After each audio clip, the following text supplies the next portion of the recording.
Kisah kali ini adalah kisah Abu Nawas yang cerdik berhasil menangkap matahari atas perintah raja. Kisah ini menceritakan kecerdasan Abu Nawas menangkap matahari. Abu Nawas adalah seorang pujangga pada masa Khalifah Harun al-Rasyid. Ia termasuk salah seorang penyair yang sangat melegenda pada zaman itu. Pada suatu saat Baginda Raja ingin membuat rakyatnya bahagia. Pasalnya, rakyat mengeluhkan kepada raja tentang betapa panasnya terik matahari kala itu. Karena itu raja mengadakan sayembara untuk menangkap matahari. Namun hingga memasuki waktu yang ditentukan tak ada seorang pun yang menyatakan kesanggupannya menangkap matahari. Sang raja pun lalu langsung menunjuk si cerdik Abu Nawas untuk menangani hal ini. Cepat panggil Abu Nawas kemari, ada tugas penting yang harus dia lakukan, perintah Baginda Raja kepada beberapa pengawalnya. Singkat cerita datanglah Abu Nawas menghadap Baginda Raja. Ampun Paduka yang mulia, ada apa gerangan Paduka memanggil hamba? Tanya Abu Nawas. Begini Abu Nawas, beberapa hari ini saya mendapatkan banyak pengaduan dari rakyatku, jawab Baginda Raja. Kalau boleh tahu apa pengaduan mereka Paduka yang mulia, barangkali hamba bisa membantu, balas Abu Nawas. Raja akhirnya menceritakan apa yang dikeluhkan masyarakatnya akhir-akhir ini. Kemudian Abu Nawas menanyakan apa yang dikehendaki oleh sang raja dengan kondisi seperti itu. Raja pun kemudian menceritakan idenya untuk menangkap matahari dan menunjuk Abu Nawas untuk melakukannya. Bagaimana kalau matahari ditangkap saja Abu Nawas dan orang yang pantas untuk melakukan pekerjaan itu adalah kamu, ujar Baginda Raja. Mendengar perintah Baginda Raja, Abu Nawas langsung tertunduk lemas. Apa tidak ada cara lain Paduka, misalnya mereka diliburkan dulu bekerja di ladang, kata Abu Nawas mengusulkan. Usulan Abu Nawas ternyata tidak diterima oleh sang raja, karena jika mereka diliburkan mereka tidak bisa makan. Tidak bisa Abu Nawas, kalau mereka libur berladang lalu mereka mau makan apa? Jalan satu-satunya matahari harus ditangkap, balas Baginda Raja. Abu Nawas hanya terdiam. Dalam hati ia berkata mungkin matahari bisa ditangkap, pekerjaan yang mustahil dilakukan. Namun karena ini adalah titah raja, mau tidak mau Abu Nawas harus menerimanya. Sekarang kamu pulang dulu Abu Nawas dan besok kamu harus kembali ke sini untuk menangkap matahari. Kalau kamu tidak bisa melakukannya kamu akan menerima hukuman, tegas sang raja. Setibanya di rumah Abu Nawas terus memikirkan cara supaya ia bisa lepas dari hukuman. Ia terus memutar otaknya hingga tengah malam. Lebih baik aku sholat isya dulu, nanti aku malah ketiduran, pikir Abu Nawas. Ia pun kemudian menuju kolam untuk mengambil air wudhu. Saat ia hendak mengambil air, bayangan dirinya ada dalam air tersebut. Disitulah akhirnya Abu Nawas mendapatkan ide-ide untuk menangkap matahari. Esok paginya dengan wajah ceria Abu Nawas pergi ke istana menghadap Baginda Raja. Hai Abu Nawas, apakah kamu sudah siap menangkap matahari? Tanya Baginda Raja. Saya sudah siap Paduka, tapi saya minta disediakan peralatan untuk menangkapnya, jawab Abu Nawas. Apa yang kau butuhkan? Katakan padaku, balas Baginda Raja. Abu Nawas kemudian meminta sesuatu yang perlu disiapkan untuk menangkap matahari. Saya minta ember yang berisi air dan juga kantong besar yang tidak bocor, pinta Abu Nawas. Setelah peralatan dipersiapkan, Abu Nawas mengajak salah satu menteri ke tengah lapangan. Kamu lihatkan matahari itu, kata Abu Nawas sambil menunjuk bayangan matahari yang berada di dalam ember berisi air. Sekarang akan aku masukkan ke dalam kantong ini, ucap Abu Nawas sambil memasukkan air yang berada di dalam ember. Sang menteri lantas menghadap pada sang raja untuk mengonfirmasi pekerjaan yang sudah dilakukan Abu Nawas. Sang raja tentu belum percaya sebab panas matahari masih terasa menyengat. Baiklah, sekarang perintahkan pada Abu Nawas untuk membungkus matahari itu dan bawakan padaku, titah Baginda Raja. Pada menteri yang menghadapnya, Abu Nawas lalu menghampiri Baginda Raja dengan membawa kantong berisi air. Paduka yang mulia, mataharinya sudah aku bungkus dalam kantong ini, tutur Abu Nawas. Hai Abu Nawas, coba kamu lihat keluar, mataharinya masih ada dan aku juga masih merasakan panasnya, sanggah Baginda Raja. Tak percaya benar yang mulia, tapi sesungguhnya itu matahari kedua, timpal Abu Nawas. Yang benar saja kamu hanya ada satu matahari di dunia ini, sahut Baginda Raja. Paduka Raja, memang benar, jadi ketika matahari berhasil saya tangkap dunia menjadi gelap gulita, lalu Allah langsung menggantikannya dengan matahari yang baru, ujar Abu Nawas. Baginda Raja kemudian memastikan apakah isi kantong besar tersebut berisi matahari atau bukan. Ia pun membuka kantong tersebut, ternyata isinya hanya air. "Mana mataharinya Abu Nawas, kamu jangan mengerjai saya," hardik Baginda Raja. Paduka membukanya jangan di dalam ruangan karena matahari paling tidak suka dengan ruangan tertutup, pasti dia tidak akan menampakkan dirinya, jawab Abu Nawas beralasan. Matahari hanya mau menampakkan dirinya kalau dia melihat ada saudaranya di atas, ujar Abu Nawas.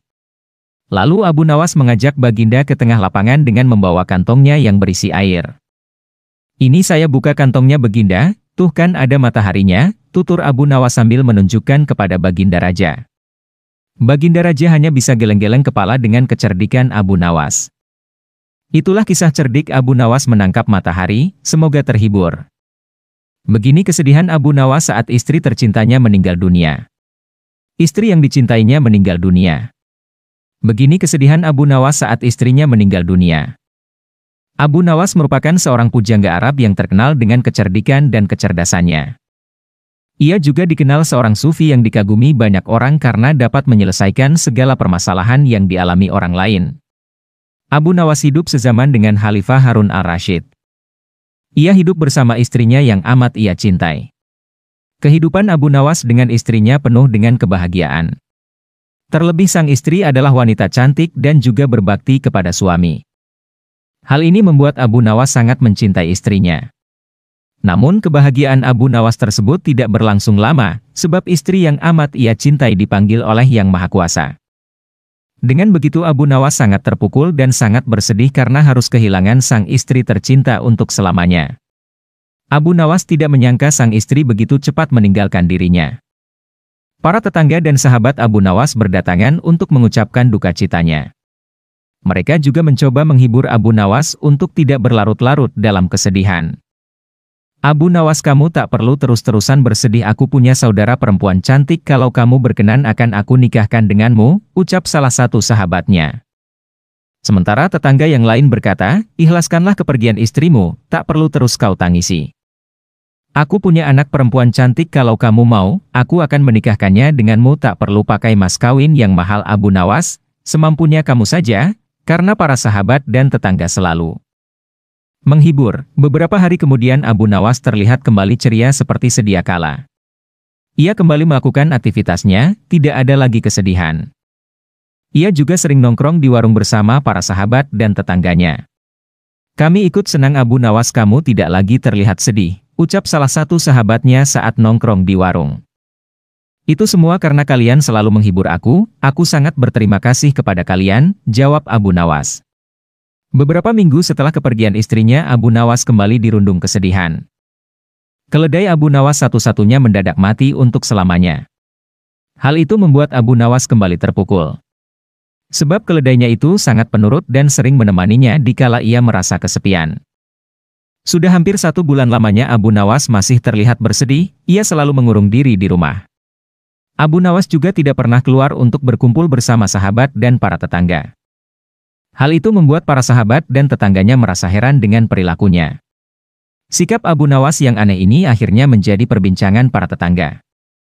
"Aku heran dengan Abu Nawas, saat ditinggal mati istrinya hanya beberapa hari saja dia bisa kembali ceria. Tapi ketika ditinggal mati keledainya sudah 1 bulan lebih dia masih dirundung kesedihan," kata seseorang saat nongkrong di warung. "Iya, omonganmu benar. Masa iya Abu Nawas lebih mencintai keledainya daripada istrinya," tutur kawan lainnya. Mereka pun tertawa mendengar ucapan tersebut. Tidak berapa lama datanglah Abu Nawas ke warung, ia memilih duduk menyendiri di pojokan. Orang-orang yang ada di warung segera menghampiri Abu Nawas. "Kamu ini kenapa sih Abu Nawas, masa hanya karena ditinggal mati keledai kamu harus terus-terusan bersedih?" tanya salah satu dari mereka. Abu Nawas yang sedari tadi duduk tertunduk, langsung mengangkat kepalanya.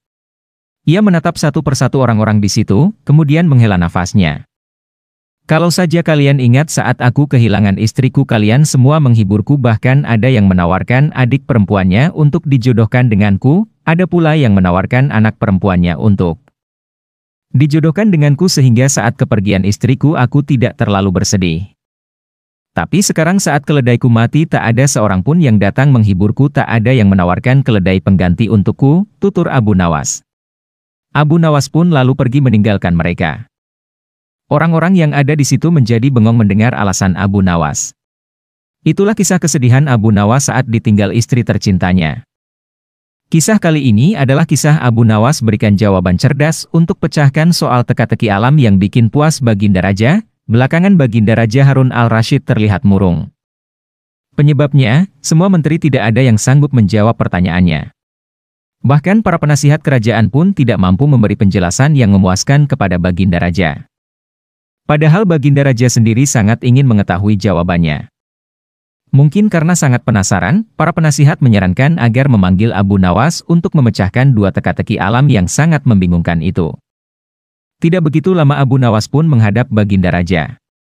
"Tuanku yang mulia, sebenarnya rahasia alam yang manakah yang Paduka maksudkan?" tanya Abu Nawas ingin tahu. "Aku memanggilmu untuk menemukan jawaban dari dua teka-teki yang selama ini menggoda pikiranku," kata Baginda Raja. "Bolehkah hamba mengetahui dua teka-teki itu wahai Baginda Raja?" tanya Abu Nawas. "Yang pertama, di manakah sebenarnya batas alam jagat raya ciptaan Tuhan kita?" tanya sang Baginda Raja. "Di dalam pikiran, wahai Paduka yang mulia," jawab Abu Nawas tanpa sedikit pun perasaan ragu.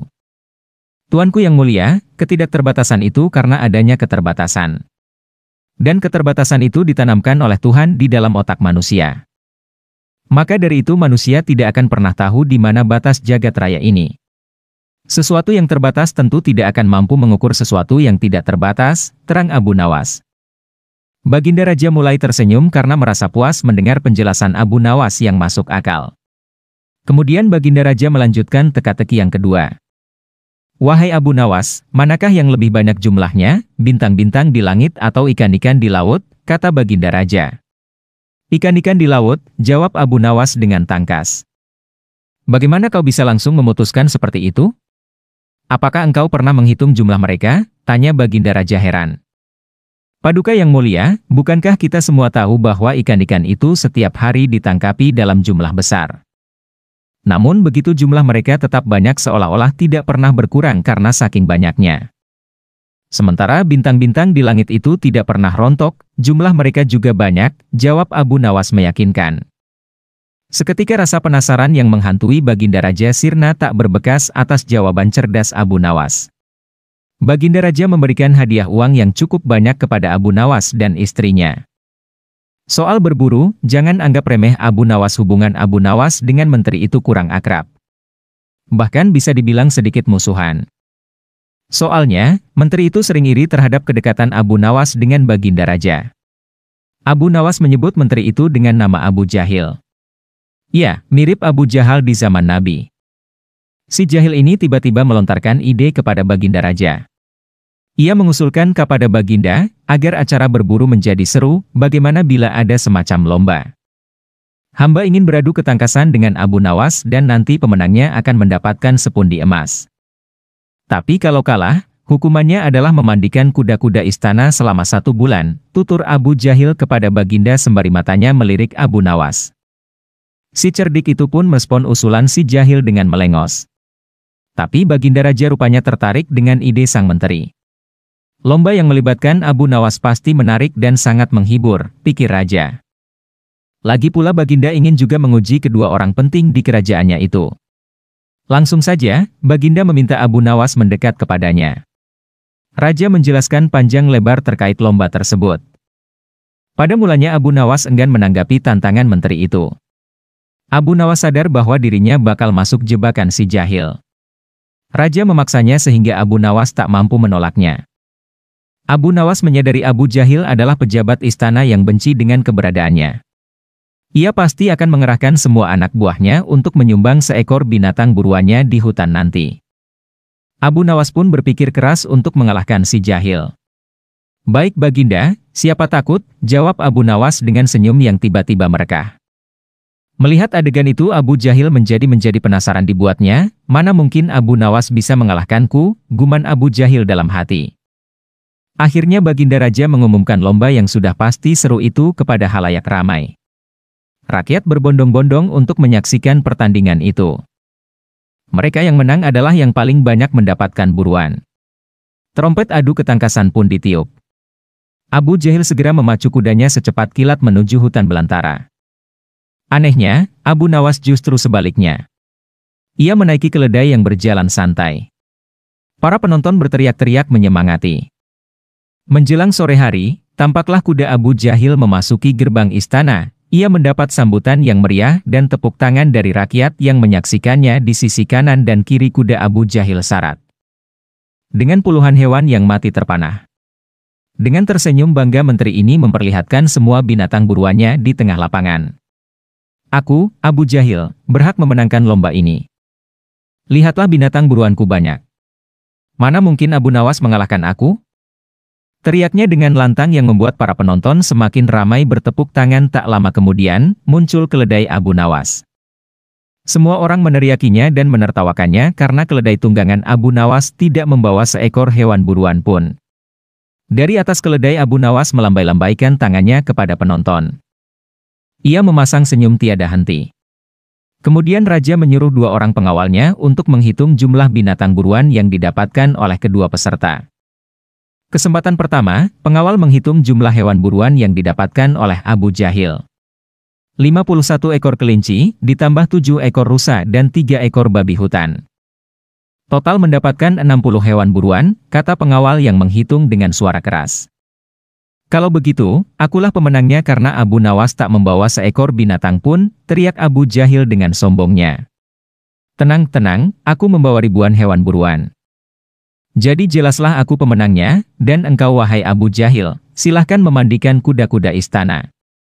Menurut aturan lomba, semua binatang boleh ditangkap, yang penting jumlahnya, kata Abu Nawas sambil membuka bambu kuning yang sudah diisi dengan ribuan semut merah, jumlahnya sangat banyak baginda.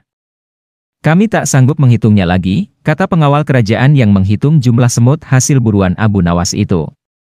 Melihat kenyataan itu, tiba-tiba saja Abu Jahil jatuh pingsan. Baginda Raja Harun tertawa terpingkal-pingkal. Sang pemenang pun mendapat hadiah. Abu Nawas, kok dilawan? Pada suatu pagi hari, Abu Nawas sedang duduk-duduk bersantai di teras rumahnya. Beberapa saat kemudian, datanglah beberapa prajurit. Pak Tua, di manakah aku bisa menemukan tempat untuk bersenang-senang di daerah sekitar sini? Tanya seorang prajurit yang ternyata komandan prajurit. Kalau tidak salah di sebelah sana, jawab Abu Nawas malas-malasan.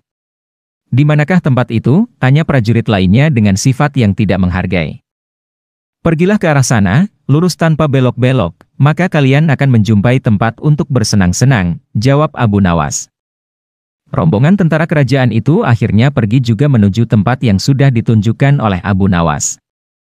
Setelah beberapa saat, kagetlah mereka semua karena tempat yang mereka cari tidak ditemukan, kecuali hanya sebuah komplek kuburan yang sangat luas. Dan tentu saja hal ini membuat para prajurit berang karena merasa telah ditipu oleh Abu Nawas. Mereka pun kembali lagi ke tempat Abu Nawas. Wahai Pak Tua, keluarlah engkau. Kenapa engkau berani sekali membohongi kami? Tanya sang komandan yang tidak tahu kalau yang diajak bicara itu sebenarnya adalah Abu Nawas, si penasehat kerajaan. Rupanya Abu Nawas dihadapkan ke Panglima Kerajaan. Wahai Panglima, kami telah menangkap seorang pembohong yang berani membohongi pasukan kerajaan, kata komandan melaporkan. Panglima bersikap biasa saja.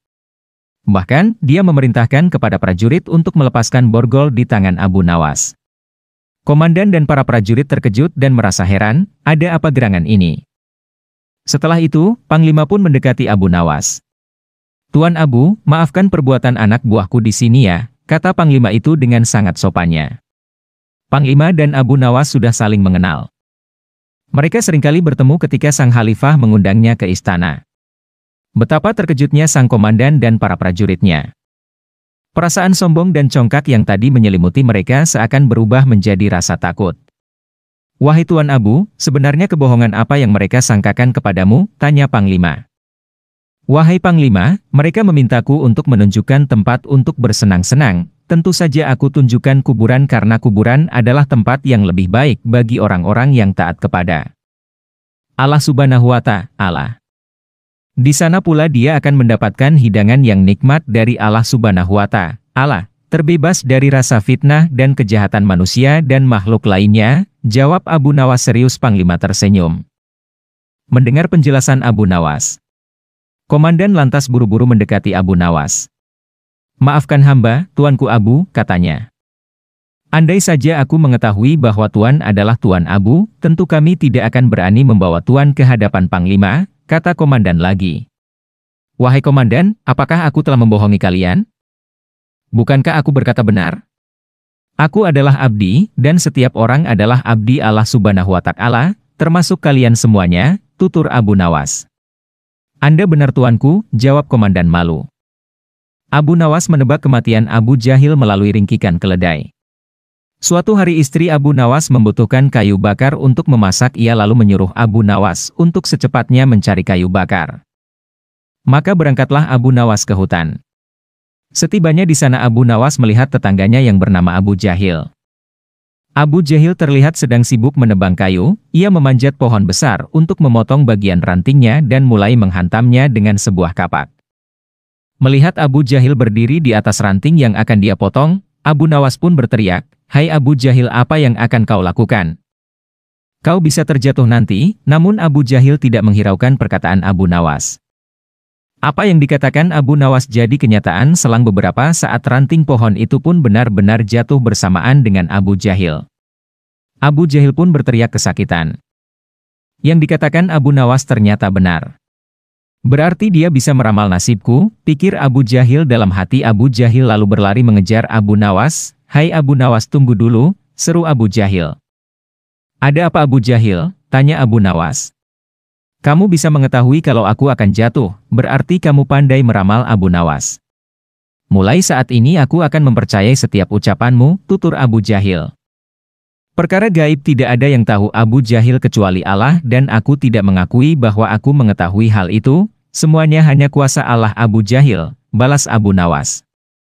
"Tapi tadi engkau memberitahuku bahwa aku akan jatuh dan ramalanmu tepat. Sekarang beritahu aku Abu Nawas, kira-kira kapan waktu ajalku?" tanya Abu Jahil. "Astagfirullah, kamu ini apa-apaan sih Abu Jahil?" ucap Abu Nawas menghindar. Abu Nawas pun pergi melanjutkan perjalanan. Namun Abu Jahil terus mengikutinya sambil terus memohon. "Ayolah Abu Nawas, beritahu aku kapan waktu ajalku," kata Abu Jahil merengek. Abu Nawas menjadi merasa terganggu dengan sikap Abu Jahil tersebut. Sehingga agar Abu Jahil tidak mengganggunya lagi, Abu Nawas pun berkata, "Baiklah Abu Jahil, dengar baik-baik ya, nanti ketika kamu memikulkan kayu di atas punggung keledaimu dan keledainya meringkik dengan ringkikan pertama," belum sempat Abu Nawas menyelesaikan kalimatnya dengan sigap Abu Jahil berkata, "Seketika itu aku akan mati." "Abu Nawas, bukan Abu Jahil, bukan itu. Namun setengah rohmu akan keluar, lalu ketika keledaimu meringkik untuk kedua kalinya maka semua rohmu sudah keluar," tutur Abu Nawas. "Oh begitu ya Abu Nawas. Terima kasih sudah memberitahuku," balas Abu Jahil. Kemudian Abu Jahil mulai mengumpulkan kayu bakar dan memukulkannya di atas punggung keledai. Saat ia berjalan menuntun keledainya, lewatlah seekor keledai lain. Seketika itu keledai Abu Jahil meringkik, ia pun mulai cemas. "Ini permulaan sakratul mautku," batin Abu Jahil. Selang beberapa saat keledai Abu Jahil kembali meringkik. Mendengar itu Abu Jahil segera menjatuhkan tubuhnya di atas tanah sembari berkata, "Sekarang aku sudah mati." Benak Abu Jahil, dia pun memejamkan kedua matanya. Tak berapa lama beberapa orang dari kampung terdekat melewati jalan di mana Abu Jahil tergeletak. Mereka mengira Abu Jahil sudah mati, lantas mereka membawakan sebuah keranda dan memindahkan Abu Jahil di dalam keranda tersebut. Kemudian mereka membawa keranda tersebut menuju arah perkampungan. Di tengah perjalanan mereka terhambat oleh sebuah sungai, terpaksa mereka harus berhenti. Mereka pun berunding bagaimana caranya untuk bisa menyeberangi sungai tersebut, apakah di jalur sebelah sini atau sebelah sana. Di saat mereka masih kebingungan, tiba-tiba Abu Jahil menjulurkan kepalanya dari dalam keranda dan berkata, "Ketika aku masih hidup aku melewati jalur sebelah sini dan inilah jalur terdekat dan termudah," kata Abu Jahil sambil menunjuk ke arah dengan tangannya. Melihat Abu Jahil bangkit dari kematian, mereka pun kocar-kacir berlari ketakutan. Abu Nawas yang ternyata sedari awal menyaksikan kejadian itu langsung tertawa terpingkal-pingkal. Demikian kisah kelucuan Abu Nawas dan Abu Jahil. Semoga kisah ini bermanfaat. Ketika Abu Nawas kehilangan kecerdikannya di depan tukang jagal, raja yang dijadikan tumbal. Berikut ini adalah kisah Abu Nawas yang hampir kehilangan kecerdikannya saat ditangkap tukang jagal. Padahal, Abu Nawas adalah sosok yang cerdik dan selalu menemukan solusi. Lalu, bagaimana kisah Abu Nawas ketika ditangkap untuk dibunuh oleh tukang jagal? Suatu hari, Abu Nawas melewati perkampungan Baduy ketika usai pulang dari kerajaan menghadap raja. Abu Nawas sempat melihat sebuah rumah besar yang dari luar terdengar keramaian. Abu Nawas tertarik untuk melihat ada apa orang-orang Baduy berkumpul di sana. Setelah masuk, ternyata rumah besar itu adalah tempat orang Baduy menjual bubur haris, yaitu bubur khas makanan para petani. Abu Nawas tidak segera masuk ke rumah besar itu, karena merasa lelah, dia ingin istirahat sehingga terus berjalan ke arah pinggiran desa. Abu Nawas beristirahat di bawah sebatang pohon rindang. Merasa hawa di situ amat sejuk dan segar sehingga dia tertidur di bawah pohon. Abu Nawas tak tahu berapa lama ia tertidur, tahu-tahu ia merasa dilempar ke atas lantai tanah. "Kurang ajar! Siapa yang melemparku?" tanya Abu Nawas kaget. Ternyata ia berada di sebuah ruangan pengap berjeruji besi seperti penjara. "Hai, keluarkan aku! Kenapa aku dipenjara di sini?" teriak Abu Nawas. Beberapa saat kemudian muncul seorang Baduy bertubuh besar. Rupanya, orang inilah yang menjual bubur haris di rumah besar di tengah desa tadi. "Jangan teriak-teriak, cepat makan ini," kata orang sambil menyodorkan piring ke lubang ruangan. Abu Nawas tidak segera makan. "Mengapa aku dipenjara? Kau akan kami sembelih dan akan kami jadikan campuran bubur haris." "Hah? Jadi yang kau jual di tengah desa itu bubur manusia?" "Ya, itulah makanan favorit kesukaan kami." "Kami? Jadi kalian sekampung suka makan daging manusia?" "Lia, termasuk dagingmu. Sebab besok pagi kau akan kami sembelih." "Sejak kapan kalian makan daging manusia?" "Oh, sejak lama. Setidaknya sebulan sekali kami makan daging manusia." "Dari mana saja kalian dapatkan daging manusia?" "Kami tidak mencari kemana-mana, hanya setiap kali ada orang masuk atau lewat di desa kami pasti kami tangkap dan akhirnya kami sembelih untuk dijadikan bubur," ucap orang Baduy itu. Abu Nawas pun panik dan berpikir keras untuk mencari solusi meloloskan diri dari bahaya maut ini. Heran, kenapa raja tidak mengetahui bahwa di wilayah kekuasaannya ada kanibalisme, ada manusia makan manusia. Barangkali para menteri hanya melaporkan hal yang baik-baik saja. Mereka tidak mau bekerja keras untuk memeriksa keadaan penduduk, pikir Abu Nawas. Baginda harus mengetahui hal seperti ini secara langsung, tutur Abu Nawas. Setelah memberi makan berupa bubur Baduy itu meninggalkan Abu Nawas. Abu Nawas tentu saja tak berani makan bubur itu karena bubur manusia. Terpaksa dia menahan lapar semalaman tak tidur. Esok harinya Baduy itu datang lagi. "Bersiaplah, sebentar lagi kau akan mati." Abu Nawas berkata, "Tubuhku ini kurus, walaupun kau sembelih kau tidak akan memperoleh daging yang banyak. Kalau kau setuju nanti sore akan kubawakan temanku yang bertubuh gemuk. Dagingnya bisa kalian makan selama 5 hari.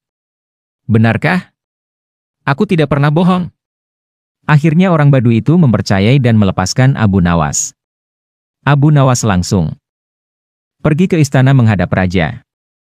Setelah berbasa-basi maka Baginda bertanya kepada Abu Nawas. "Ada apa Abu Nawas? Kau datang tanpa kupanggil?" "Ampun tuanku, hamba baru saja pulang dari suatu desa." "Yang aneh." "Desa aneh? Apa keanehannya?" "Di desa tersebut ada orang menjual bubur haris yang khas dan sangat lezat. Di samping itu hawa di desa itu benar-benar sejuk dan segar. Aku ingin berkunjung ke desa itu." "Pengawal, siapkan pasukan." "Ampun tuanku, jangan membawa-bawa pengawal. Tuanku harus menyamar jadi orang biasa. Tapi ini demi keselamatanku sebagai seorang raja, ampun. Tuanku, jika bawa-bawa tentara maka orang sedesa akan ketakutan dan tuanku takkan dapat melihat orang menjual bubur khas itu." "Baiklah, kapan kita berangkat?" "Sekarang juga tuanku, supaya nanti sore kita sudah datang di perkampungan itu."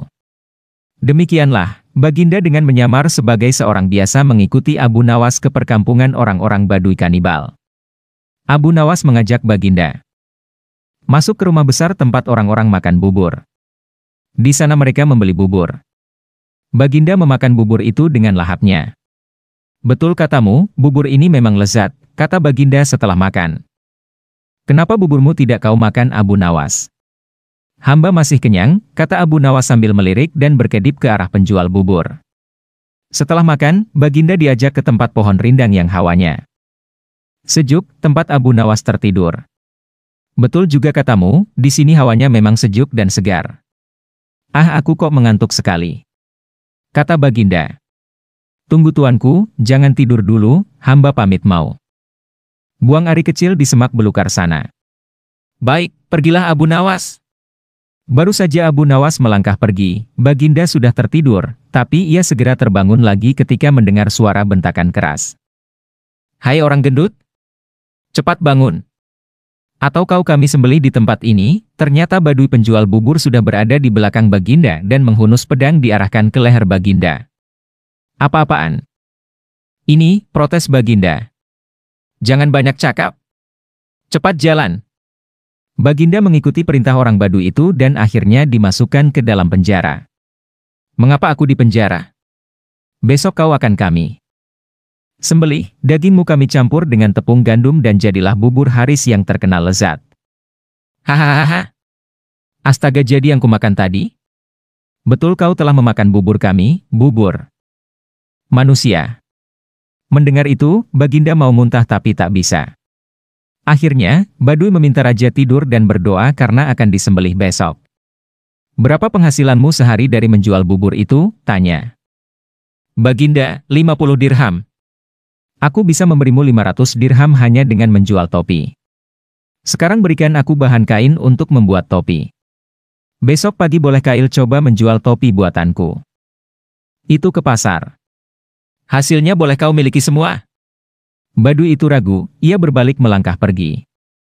Tak lama kemudian kembali lagi dengan bahan-bahan untuk membuat topi. Esok paginya Baginda menyerahkan sebuah topi yang bagus kepada si Baduy. Baginda berpesan, jualah topi ini kepada Menteri Farhan di Istana Baghdad. Baduy itu menuruti saran Baginda. Menteri Farhan terkejut saat melihat seorang Baduy datang menemuinya. Mau apa kau? Tanya Farhan. Menjual topi ini, lah mencoba memeriksanya dan alangkah terkejutnya ketika melihat hiasan berupa huruf-huruf yang maknanya adalah surat dari Baginda yang ditujukan kepada dirinya. Berapa harga topi ini? 500 dirham, tak boleh kurang. Baik, aku beli.